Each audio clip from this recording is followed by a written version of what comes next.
Hey guys, a little disclaimer up front of this video. I am aware that some of my recent videos will have, or have got and will have, a bit of an audio issue where the audio is unbalanced. World of Tanks game volume is a lot louder than it normally is.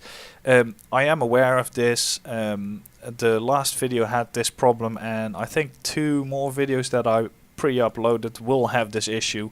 I have fixed it in the meantime also in this video, as you notice, but for I think skirmishes or clan wars at some point I had turned the volume of World of Tanks up to double what it normally is because I needed to hear stuff going on. I've since switched it back, so it should all be good again, but yeah, just my apologies for that. I completely forgot that I turned it up, and I hope it doesn't impact the enjoyment of the videos too much. Thanks to my lovely subscribers for pointing it out, and yeah, I fixed it, so don't worry, it will be fixed in future videos. So that's it, back to the review. Hey guys, and welcome to this review. I decided to do a review on the recently rebalanced T71 because I picked this up as a little fun light tank. I'm really quite a big fan of tier 7 light tanks in general, because I do think they're, in terms of light tank performance, they're a bit of the epitome of light tank play, because at tier 7 your view range and camo really do matter still. If you go up to tier 8, 9 and 10, because everyone starts to become at view range cap, your camo effectively gets a lot worse. And it's just a lot harder to basically get around sneaky like a light tank should, basically. Because in reality, while the guns on the light tanks obviously are functional, blah blah blah, the whole thing, your only real defense is your camo and your view range advantage over other classes. And the higher you go up in the tiers, the less relevant your view range and camo become, because everyone gets more view range, which cancels out your camo value, plus also your view range becomes less relevant because mediums have just as much view range. I mean, if you look at the tier 10 lights, they have less view range than some of the mediums. It's just absolutely retarded. But on the T71, I bought this back because back in the days when this whole line was introduced, when the T71 came in the game, T69, T54 E1 and the T57 Heavy, I actually skipped straight through this tank. I didn't really care about light tanks at the time. I wanted to get the T69 and started really grinding the line from there. So I never really actually played this tank. And then I think on one of the test servers or sandbox servers I actually gave it a go, and I really quite liked it actually. I think on tier 7 it's one of the better light tanks. Some people call it OP, but in all honesty, I can't really say it's OP. It's very good, as is any autoloader in the hands of a skilled player, but there are some drawbacks to it that prevent it from really being overpowered. I mean, of course you have your clip potential, which is really good, and the reload is quite nice, but there's other disadvantages to this autoloader, which I'll come to in a moment. But on this tank itself, I've got a V-stab mounted, obviously, coated optics and vents. Basically the standard loadout for any autoloader tank is this, because you can't mount a rammer. A gun laying drive is completely useless, especially on mediums and lights.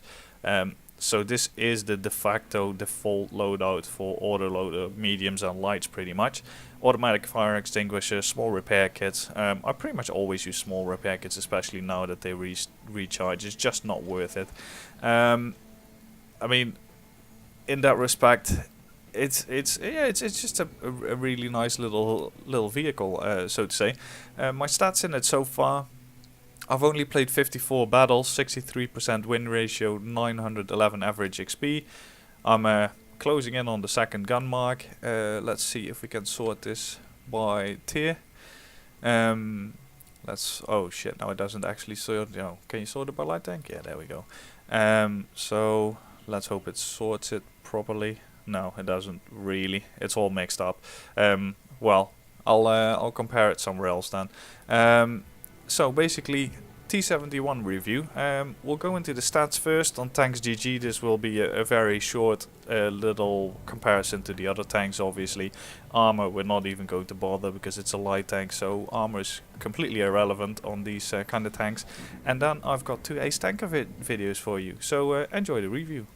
So here we go, starting to compare the T71 to all the other tier 7 light tanks. As you can see, here is the little brother of it that doesn't have the autoloader WZ, SP1C, LTG and 1375. Obviously I'm not going to include premium light tanks because they generally have stats from before the light tank change. DPM wise, it's actually quite good. It's a bit in the middle, which is surprising for an autoloader. SP1C has got the worst DPM, which is also kind of surprising, but then again it has good penetration and good camo to compensate for it. Penetration 145 compared to 159, 158 on the SP1C WZ. LTG and the AMAX 1375 lag behind, and I must say though, I've looked at the stats, this tank, the 1375, really is in dire need of a buff because it's absolutely atrocious compared to the other light tanks and compared to the T71. So we have still got the autoloader on the which has 6 shells, really nice, really good clip potential. The lowest penetration on the standard ammo does mean that you tend to ding quite a lot more than before the light tanks were rebalanced. Before this had 175 penetration, meaning that you had a much easier time of penetrating your targets. I have found that, I mean, I really love the WZ131. It's one of my favorite light tanks ever. And this tank with 159 penetration, you really do notice the difference in terms of penetration when playing. I bounce far more in this tank than I ever did in the WZ, but you've got the autoloader to compensate for that, so even if you bounce once, you can still try and aim your shots in. One of the really big advantages for both American light tanks though is the shell velocity. I think it's standard APCR. We'll check later on in the garage, but yeah, these values are usual for APCR and they had APCR before, so I guess it is still APCR. This means that you don't have to lead your targets that much when sniping over longer ranges, which is a big advantage as well. Makes it a lot easier to engage moving targets as well. Gun handling, obviously you start paying for an autoloader. The aim time is actually quite good, but the dispersion, especially on moving and rotating the turret compared to the rest, 0.17 versus 0.13, 0.15, really quite bad in that sense. And you only have 7 degrees of gun depression. Another disadvantage to the autoloader, the non-autoloader version 10 degrees, SP1C as well. The rest 5, I don't. Yeah, LTG is a pancake tank, so I understand, but this as well should be buffed to 8 degrees. No reason to keep it at 6. It's like Wargaming completely overlooked the 1375, or they wanted to make it the compulsory tier 7 stinker in every line. That could also be the case. Mobility wise, good speed, but for some reason the T71 feels a lot more sluggish than the WZ does, even though the stats on paper seem similar. I have a feeling, at least when playing, I feel that the T71 is pretty sluggish to respond, especially accelerating and turning for some reason. Could be because of its larger size that it looks like it's responding more sluggishly, but all in all, the terrain resistance is, I mean, it's still a light tank, so the mobility is good enough to get around. So it's, I guess it's just a matter of a personal preference, I'd say. That not necessarily bad or worse than, or better than the other light tank. So in that respect, mobility is good.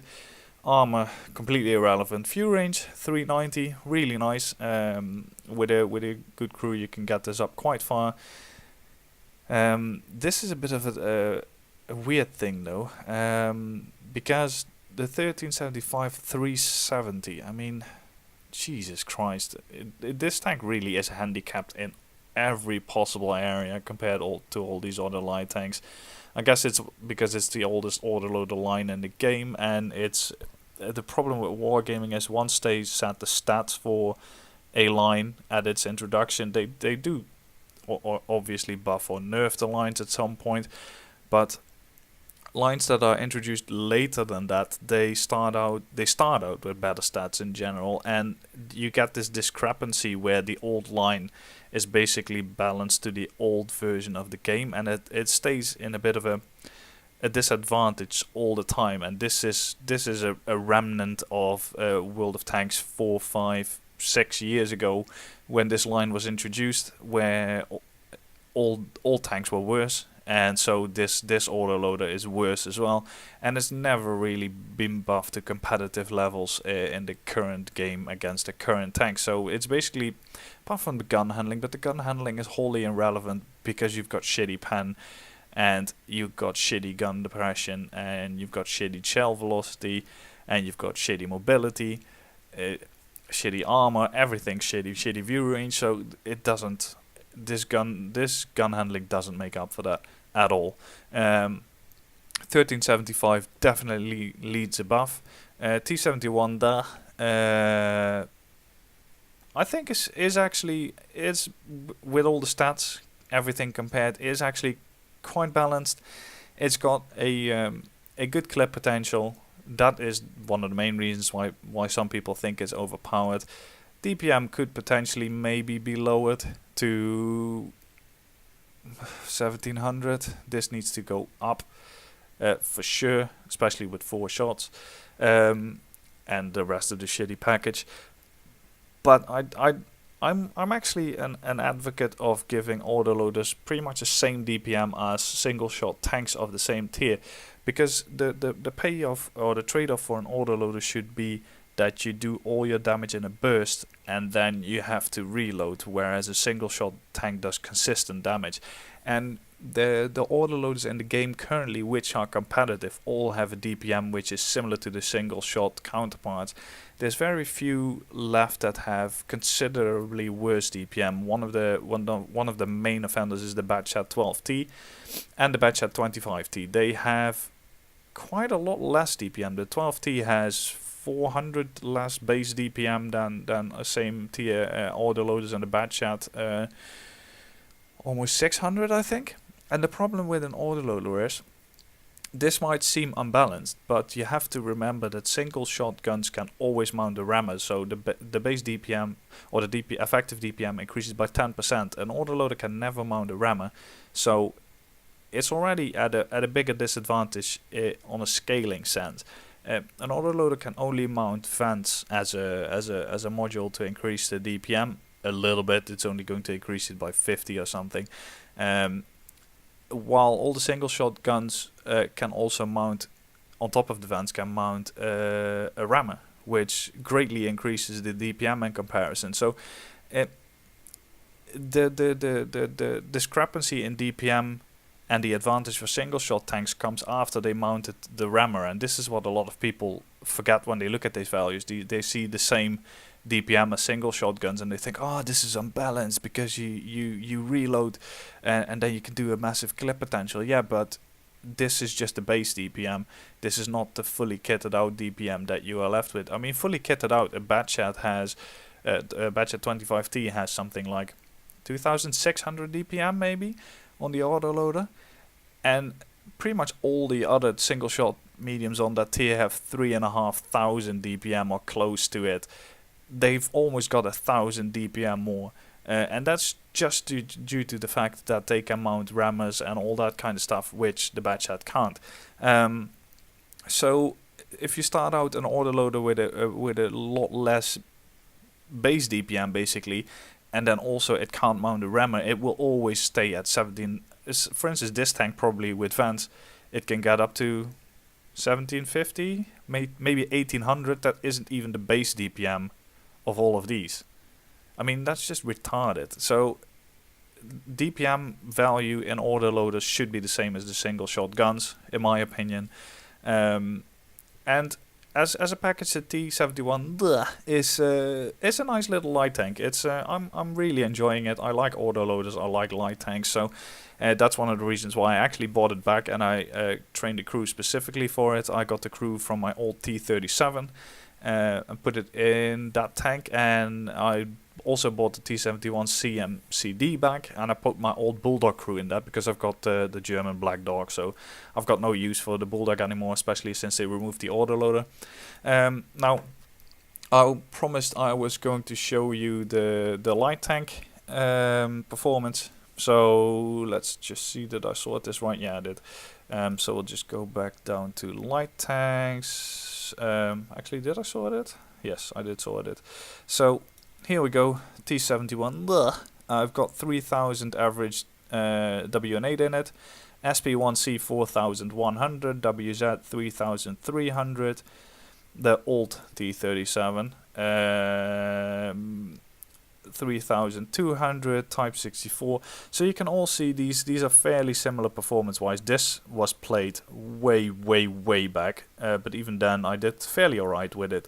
HWK12, only 2 battles, so not really representative. LTTB stats are mostly the old LTTB as well. So generally on light tanks I'm around 3k. CMCD is an exception. I've only played it for 5 battles so far in Platoon, and I didn't go too well. But I have no doubt in my mind I can get this up to the same number at some point soon. I should just really pick it up. So as you can see, performance wise, it is not overpowered at all. It's actually smack bang in the middle of the other light tanks pretty much as well.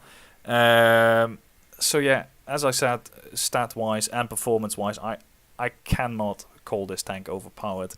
It simply isn't. It's a good light tank, certainly, but it's not overpowered. We'll just go into the matches. I've got 2 different matches for you. One's mostly a really active spotting match, and one's a frontline brawling match. So a bit of both. So hope you enjoy those videos, and I'll see you there. Hey guys, welcome to the first match in the T71. And we're on Kampinovka Encounter, and Encounter is great for ace tanker badges. I did tell my team at the start that I am going to spot middle. So that is where I'm going, get ran by this VK, because reading is hard and so is stopping for tanks that need to go places. So I'm going into the middle, and this is one of the most important things to do as a light tank. I mean, I see this guy rushing in 12T, WZ over there, who is trying to be cheeky, but I'm just going to spot. And the thing is, you really need to get these spots in. I'm trying to see if I can get that autoloader, get shot by the Löwe, which is fine. You do expect to get hit at least once or twice in this location. And now I see this stupid Cromwell behind me. I've unfortunately wasted 1 shot earlier, so I've only got, well, and I missed 1, so I've got 4 shots effectively. So I put quite a lot of fire into this guy. Now I'm reloading, so I really need to go. I've done my spotting in the middle, and now I need to just make sure that I get out of this situation alive. We spot the Oni. Need to go down. Oh, by the way, this was the match as well where I got my light tank 15 mission for the T55A done. So a little bit of a spoiler, which is to do 7k combined, I think. Spotting and damage yourself. As you can see, gun handling is actually quite not that bad for this kind of poking. I am trying to minimize the risk of me receiving shots. I still do receive the shots because there's a Swedish TD camping at the back, which unfortunately hits me. But so far we've got 3.7k spotting, 1.2k damage. But I can't move up anymore because this Cromwell is in the way. My team was clicking on the middle, and I say can't Cromwell, so I have to wait for them to take him out. I'm planning on doing it myself, but someone else luckily takes him out. By the way, though, this replay is obviously one of the 2 ace tankers. The other one is a bit more active. This is mostly the spotting, because as I said, I was on the T55A light tank mission, which is to do all that combined damage, so you need to try and maintain your HP. So I am fairly passive at this point in the battle, pretty much only trying to do spotting damage. And I'm supported by a really good team. I've got my my T72 and other friendlies wound up the hill where they belong. I spot this TD there, and luckily I don't flip my tank. That would have been very sad. Managed to get into this spot, and this is the extension of the previous spotting location. So light tanks always want to go up to this little hill here on either side, and then once you have the upper hand on the flank, you go to the next dip. You need to, with light tanks, you need to progressively move your game up, basically. If you see your team getting close, you need to get to the next hurdle and try to support them from there. However, I'm on 177 health, so I'm not going to move up any further at the moment, especially not with these guys there. I'm just going to try and stay alive. There's 2 RT, and it was surprising that the XVM focus wasn't strong in these two in this match. Actually pretty pleasant change from normal circumstances. Managed to put 2 little nice shots into this IKV 90B just to pay him back for his 220 damage on me earlier. And now we move up again. I think for the LT15 I actually need to stay alive. I was actively having that mission on, but I actually didn't really read the requirements, so this is fairly stupid of me in hindsight, but luckily it worked out. So got that guy killed. I got spotted by the UDES, but luckily he's not looking at me, so I managed to get a few more shots into his side. And that finishes off the first match. So yeah, let's take a look at the results. So there we go. First ace tanker in a T71. Blech. We managed to get an ace tanker, obviously. We also got our first gun mark. I've only got 1 gun mark so far after 50 battles on this tank. Scout medal and patrol duty. Managed to do 2,300 damage ourselves for a combined total of 1,477 XP. So as you can see, my own damage was not really what won us this match. What was, though, was the 5.7k spotting damage, so all in all more than 7,000. So that means light tank 15 mission complete with the T71, which was actually quite nice. Income, yeah, there's quite a lot of personal reserves, clan battle payments, so don't really look at this amount. We did make 76,000 ourselves. Our expenses were only 9,000 or 10,000, so that would have been a 50k profit. Really nice. I also had some XP personal reserves running. This was last weekend on the ×2 before the Black Friday, the golden joystick one, and I was actually having personal reserves active to grind the AMX 105. So yeah, all in all, quite a nice XP of nearly 6.6, almost 7k XP for one battle, for a 4-minute battle. Not too shabby. So yeah, let's go into the next battle. There we go, second battle in the T71, and this is a lot more of a harsh matchmaking for this tank. As you can see, it's a 3-5-7 match, and we're bottom tier here in a tier 9 match. I'm platooned up with Black Gold Soul. He was grinding his LTG at this point in time. I think now he got up to, almost has the LTTB, which is an awesome light tank. But yeah, he's grinding the LTTG. I'm just playing this for fun. And this will be a slightly more active engagement battle rather than a spotting battle. Still ace tanker, obviously. And we're just going to set up in this bush at the start. It's a really nice bush because you're covered by these for against light tanks there.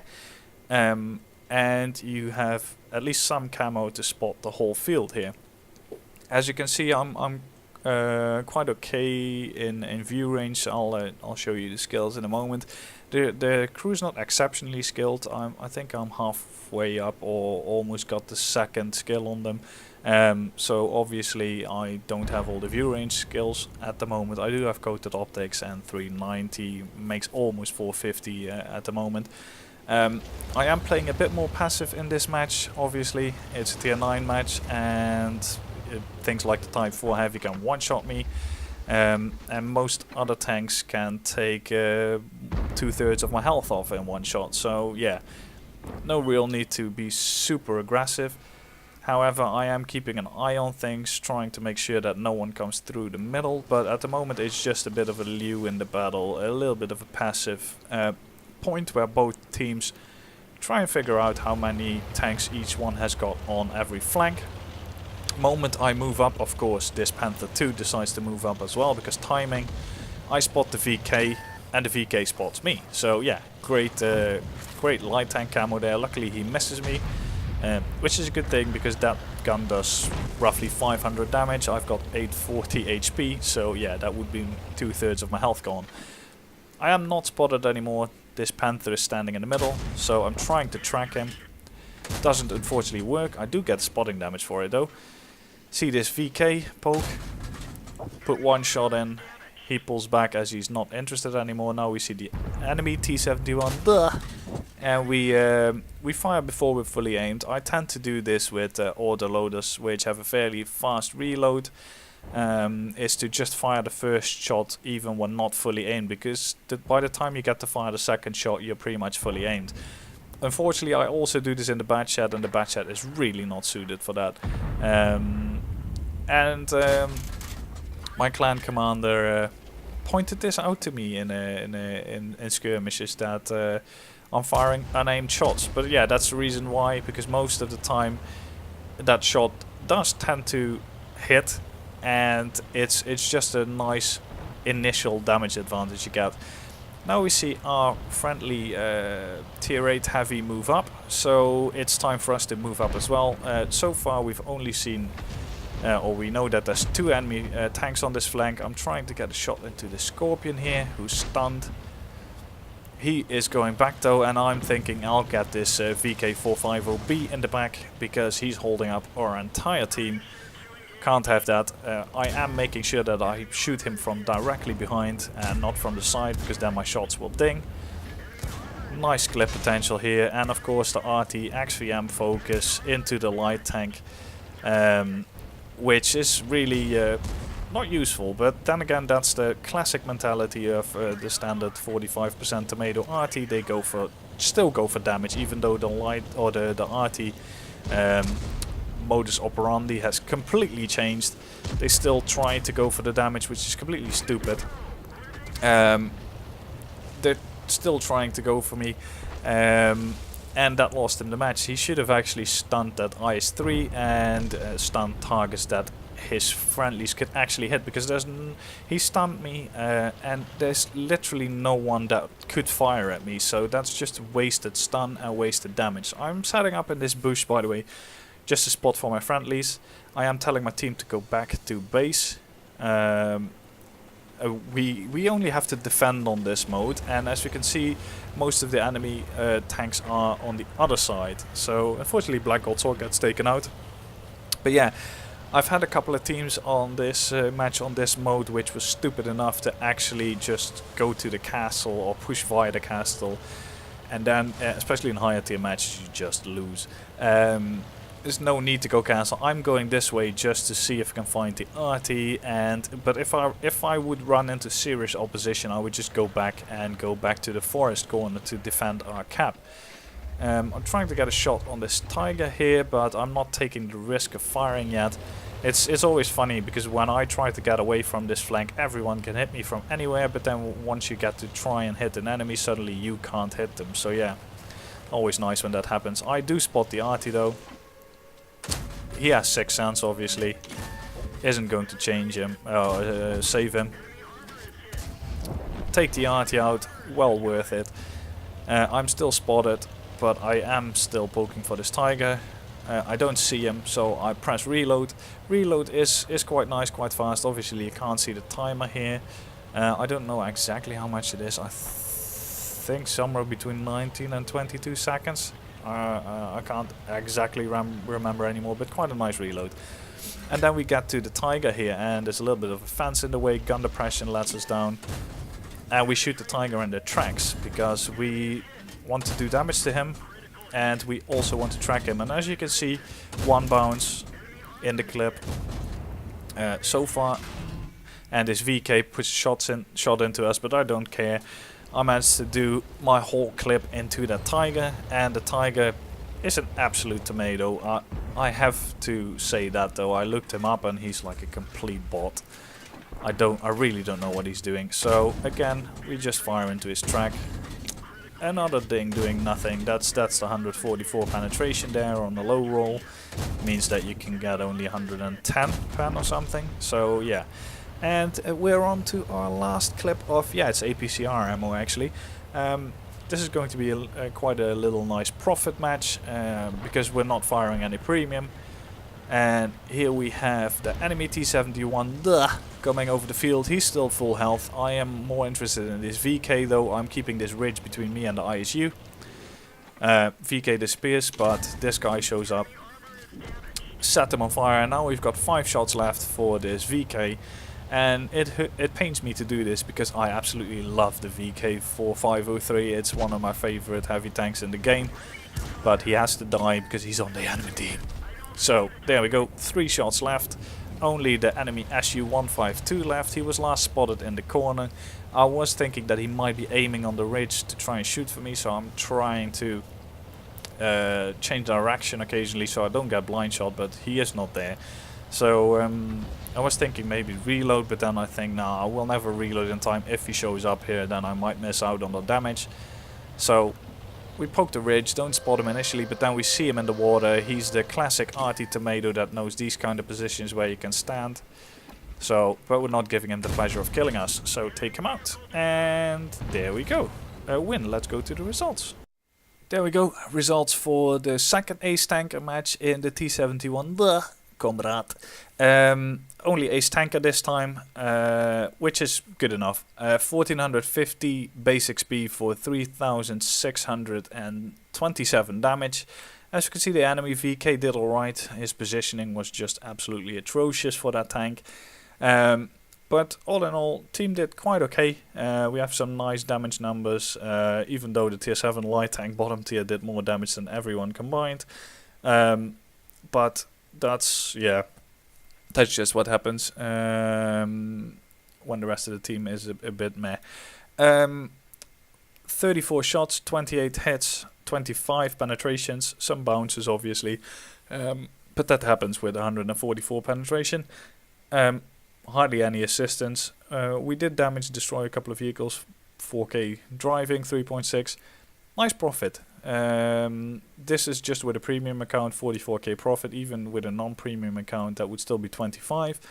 Some nice XP. The match was slightly longer, 8 minutes, but I really quite enjoyed this match. Being the underdog, I quite like in light tanks, because it forces you to actually improve your play. If you're top tier in a light tank and you do badly, you're just doing it wrong. But playing well in a light tank in a bottom tier matchmaking really sets apart the good from the bad players. So yeah, these were the results. So let's just go to my closing thoughts on this tank, and then that's it for the review. So here we are at closing thoughts for the T71. By the way, my crew skills, as you can see, I forgot to mention at the start, 6th Sense and camo and the gun handling skills. After this, I'm going to train smooth ride on the driver. The gunner, I don't know yet. Depending on which one has the view range skills, I'll assign those. Probably the commander actually has got one. Actually, no, he's got. Oh no, he's got both. So yeah, the commander definitely first one, situational awareness, because this gives 5% view range increase, and the recon gives 4 or something. So always go for this one first, then recon. So probably the gunner. Let's see what skills he has, then we can just figure this out. I don't know, either probably repairs, just to get the tracks up slightly faster when we're tracked. But yeah, closing thoughts. Is this tank OP like some people claim? No, it's not. It's a very good light tank. Like any light tank and an autoloader, it has a very high skill ceiling. If you're a good player, you can be an absolute beast in this tank. If you're a bad player, you'll still get taken out, because as I said in the tier 9 match, you lose 3/4 of your HP if you make a mistake. As a top tier, yeah. As a top tier, I can see this tank being OP, because if you're fighting, tier 5, 6, they don't really stand a chance in hell. But once you get into tier 9 and tier 8 battles, this tank, unless you're a good player, just becomes a fairly average vehicle for most players. So no, it's not overpowered, it's very good. It's got a nice set of characteristics. APCR ammo as standard with a high shell velocity is really nice. Autoloader is really nice. The drawback is that you lack gun depression. It's got good view range. Camo, nearly fully trained camo, 28. Not really that great. The SB1C, see if I can find it somewhere. There we go, 32. That's a problem with the LTTB. Yeah, my crew is absolute shit in this, and I've got no camo trained. I need to put a good crew in this. I'm thinking of training my personal reserve crew up for this one. But yeah, WZ doesn't have a crew, but I think I got this up to 29 as well. CMCD, let's check. Full camo crew. 26 actually, less camo. Yeah, the American light tanks tend to have fairly meh camo values in general. So camo is okay, it's workable, but this light tank is more about semi-active spotting and just the clip doing damage. So yeah, I really like this tank. I can certainly advise people to get it. If you're a good light tank player, you will have fun in this tank. And it is very powerful if you're a good player. If you're not a good player, you can still do fairly alright with this, but please, if you're not a good player, try to do more than one clip of damage before you die. That's always welcome. Don't risk taking a shot if the enemy is looking at you. It's not worth it. You'll lose a lot of HP for it. Just pull back, reload. There's no need to take damage for nothing. But yeah, it's a good light tank. It's a fun light tank. Definitely one of the keepers, which is why I bought it and put my my relatively okay crew in it. Because the T37 is no longer worth it. The Bulldog is no longer worth it, in my opinion. And these two tier 7, as I said, I like tier 7 light tanks. So I got both of them, and I'm actually enjoying both of them, even though I'm doing shit in the CMCD at the moment. That will change. Both have got their strengths, both have got their weaknesses. But yeah, this is a nice light tank. Definitely a recommendation. And I hope you enjoyed the little review. If you did, feel free to rate it, subscribe to the channel, and see you guys next time.